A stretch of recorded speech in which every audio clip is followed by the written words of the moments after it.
Hey YouTube, this will be week 19 for the YouTube Pagan Challenge. I did this one just after 18 and just kind of did my hair a little different. This week's topic is how do you feel about group work / worship? I read that like 3 times before I had to forget it again. I think so group work, I have somewhat a limited scope, I suppose. I've never been in a traditional coven.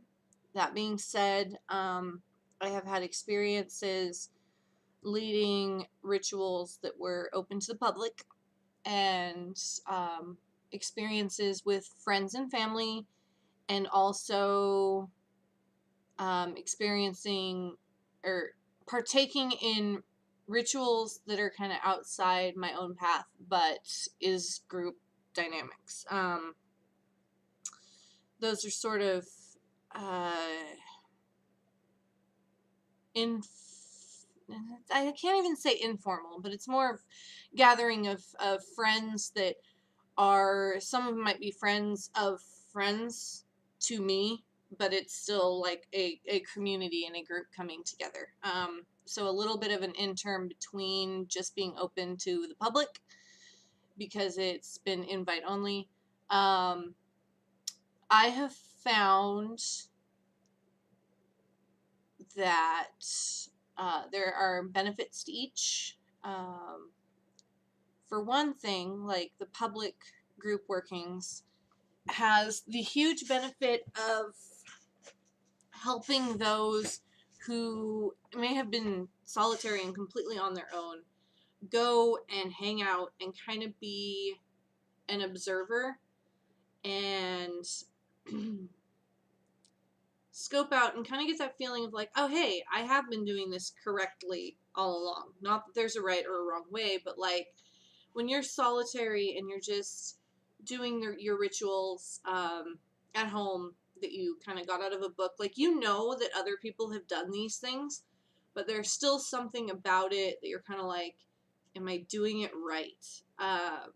Going to a open to the public, open circles, those types of things let you know that like there are other people out there that do it similarly. It might be different still, but it's similar enough to where you're like, okay, I'm not just completely off base here. The pitfalls that can happen with something that's open like that is you don't know who you're getting. So energy wise, it can be problematic, and not even energy wise. We've had people who are outright rude. They come in and do the whole "you're doing it wrong," and it's like, well, you're more than welcome to not be here. There's a lot of ums in this video. I apologize. But I've had experience with people who are in various traditions or were trained in a tradition and expect that to be what they're walking into in an open circle, and it's just, you're not going to get that. We were never claiming to be any sort of traditional type of thing other than what we may have been creating as our own. It was a completely different animal, and I think people walked in with specific expectations at times, and that in and of itself could become problematic.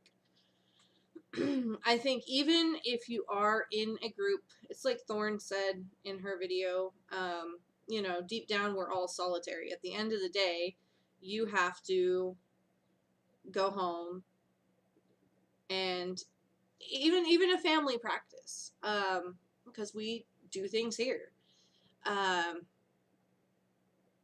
But it still comes down to what you do alone. You can definitely, I think a family practice is the one where it kind of can blur the lines a bit, because most people don't like live with coven mates 24/7. So it is what it is. Sorry, I had stuff pop up on my screen. But I am a fan of gathering in groups. It helps the individual have some accountability. You can share ideas. You have more open discussions that, in the broader sense of the pagan community, like online, does not really count. Because there's so much information that, one, it can become information overload, and two, like, nobody's agreeing on anything.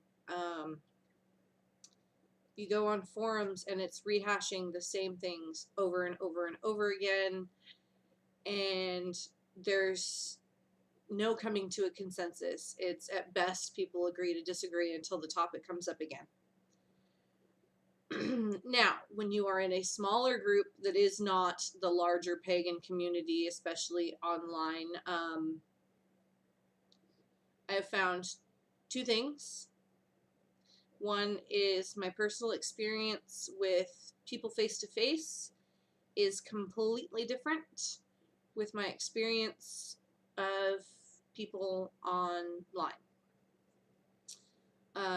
which can come down to that anonymity that can come from being faceless. But there are topics that are discussed online that I think are great to be discussed, but I've never seen them actually discussed in person. Or if they are, it is like the conversation over coffee. It's not near what people make it out to be. Like debates on how you view deity. Like, these discussions happen a lot online, and they probably happen within the broader spectrum of like academia and stuff, but like the way that I would have a discussion with somebody that's a friend is completely different than the way it happens online or with, strangers. And I think you get farther with friends. Even if you have opposing views, I think it is more a conversation that ends up more in depth and covers more basis, because different viewpoints that are actually taken into consideration and not just blown off. And I'm getting off topic here because that goes, we're talking in a sense of community versus like, greater pagan community versus a smaller pagan community. And I think because as a smaller group, you come to decisions as a group most of the time.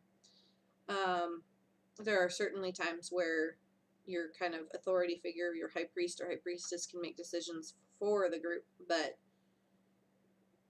generally speaking, the way that it works is that if you don't agree with those things, you're going to move on to do other things. I think there has been much of an emphasis on some of the group workings at times, to where it can seem like a person is missing out if they don't have access to that. And while I think you can be missing out, it's not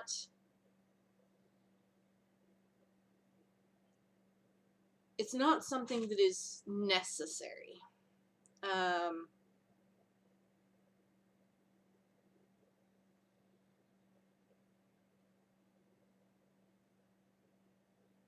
It helps, certainly, on specifically aspects. The argument I've seen for like coven group workings is teaching and having someone to go to share your thoughts and ideas with and talk them out and things like that. It's definitely a nice thing, and it's definitely something that you benefit more from face to face than you do some anonymous stranger. I came to my path in the kind of baby days of the internet, like Gmail or email. Gmail, go modern. Email was done over AOL flash sessions a lot. Like, we had AOL when it was pay per minute or whatever, which put us in one of the early subscribers to the interwebs. That being said, I'm not nerdy enough to have done some of the older things. Like, my husband was in, what is it? Just some of the early message boards. And I can't remember the term for them because I wasn't nerdy enough to know them. He was. But my various first experiences did come from internet searches and GeoCities and AngelFire websites. It's hard for me to put my finger on how things went because I know I got my hands on some books early on, and I know that I had discussed it with my mom early on. And so I had a little bit of a sounding board to go to as a teenager to talk to her. I don't recall joining up on any message boards or participating in Witchbox. I think I read a lot, but I didn't post anything.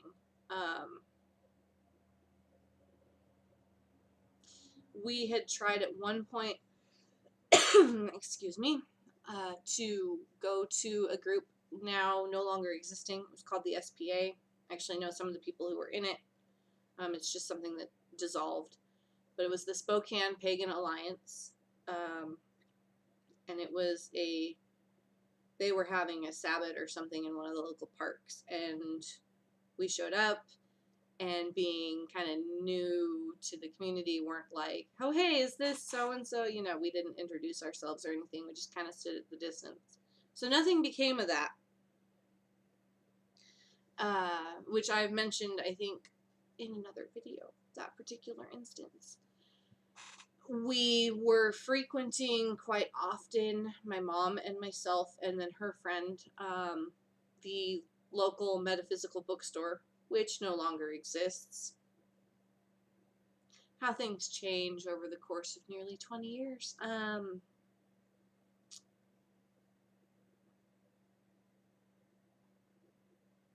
But they were like the hookup for a lot of things, because they had flyers when the SPA was doing things, and other local events and such.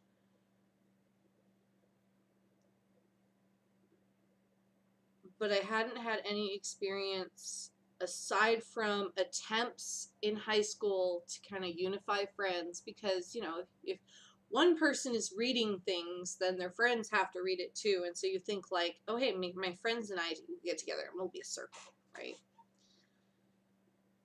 And let's just say teenage power dynamics make it really interesting. I think most of the time spent was somebody smoking pot in circle and arguing about who should be high priest or high priestess. It was ridiculous. That being said, most of them are no longer on this particular path. There's a couple that still are. So it was posed a question of, with group dynamics, is drama just par for the course, or, you know, is it something that happens in all groups, or can it be avoided? And I think whenever you get a group of primates, thinking primates together, you're going to have some drama. Probably the same for the first statement. I don't know. I don't study other primates. I would imagine, though, they have their own sets of drama. Just kind of putting my brain out there to think on that. I think, yeah, but as a whole, group worship is nice.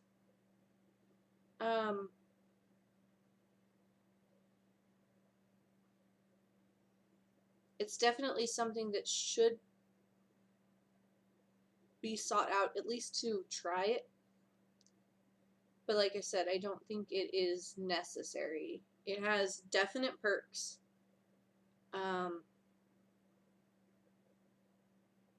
I'm kind of attempting something with a couple of friends now.